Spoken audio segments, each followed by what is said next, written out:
She's also the president of the Arizona Midwifery Association. And she has a very important announcement. If you have a phone, I would like you to be ready to tweet this because it's amazing. Hello, thank you for coming today. It's so great to see everybody. Thank you. More papers to show you.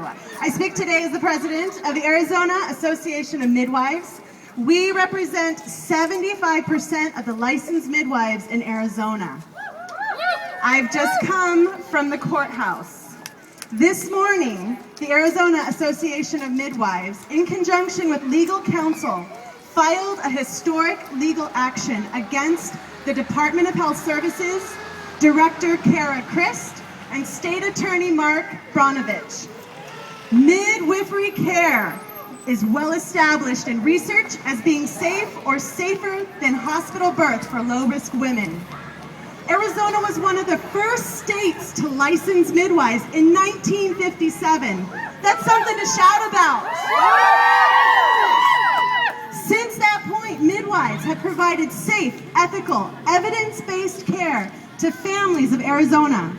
It has been the midwives' goal to have healthy and professional relationship with the Arizona Department of Health Services. We expect respect for our, excuse me, I have too many papers in my hands. We expect professional relationship with the Arizona Department of Health Services. We expect respect for our professional knowledge and for that knowledge to take center stage in any regulatory process that governs midwifery care. That's right, give it up.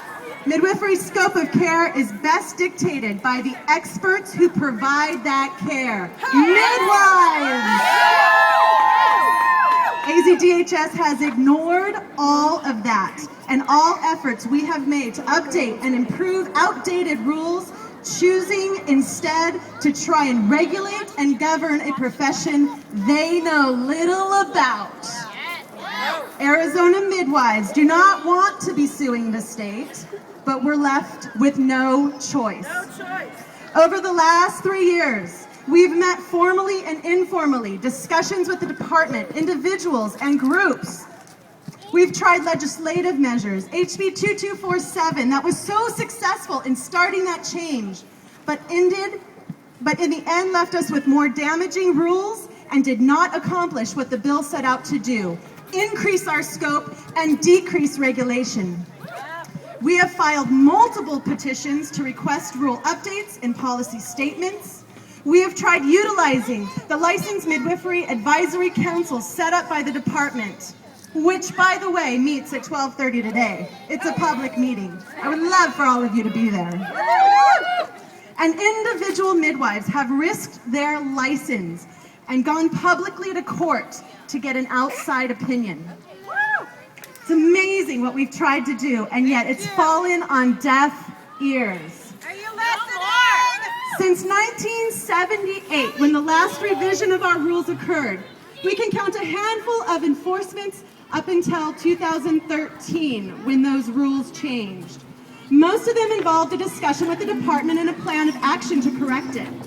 But according to the Department of Health Services website, in 2013, when the next major rule revision occurred, there was one enforcement action. In 2014, just a year later, 14 enforcements happened. As of date, in 2015, there are 19 actions against midwives. In the past 3 years, how does this happen? 4 licensed midwives have gone to court. 3 licensed midwives have been suspended. This is unprecedented. This is a witch hunt, and we say no more. If ADHS truly is interested in protecting the health and safety of women and babies, they need to work with us. This lawsuit forces their hand to do just that. Work with us. I want to leave you with a couple quotes from the Honorable Dorinda Lang from my own hearing a year ago. I refused to abandon care of a client, and DHS wanted to suspend my license for a year. This is what the judge said after that court hearing. Tom Salo, DHS's acting assistant director of licensing, testified that AZDHS has been aware of the potential conflict in its rules for years, but has taken no action to rectify it, nor has it offered midwives a course of action that would satisfy both the duty of transfer care and the duty to not abandon patients. She also said, an internal inconsistency in the law and rules combined with AZDHS's failure to provide guidance that ensures no mother and child will be abandoned without professional care makes it impossible for midwives to follow the rules. If AZDHS cannot think of an answer to the dilemma, it hardly seems appropriate to discipline others for having the same number of answers. None. No answers for us. Judge Lang ends her statement by saying, it is not appropriate to require anyone to do the impossible, which is what AZDHS is asking us to do, the impossible.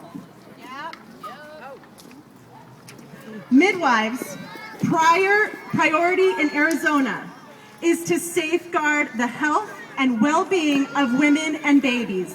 All of you here, that is our goal, safe and well-being of all of you here. DHS has focused on compliance, compliance, compliance. That's all they care about. We have no other recourse but legal action. We believe the department's hostile persecution of midwives puts women and babies, you, at risk. We want AZDHS to work with us, not against us, to decrease the regulatory burden and increase midwifery services in Arizona.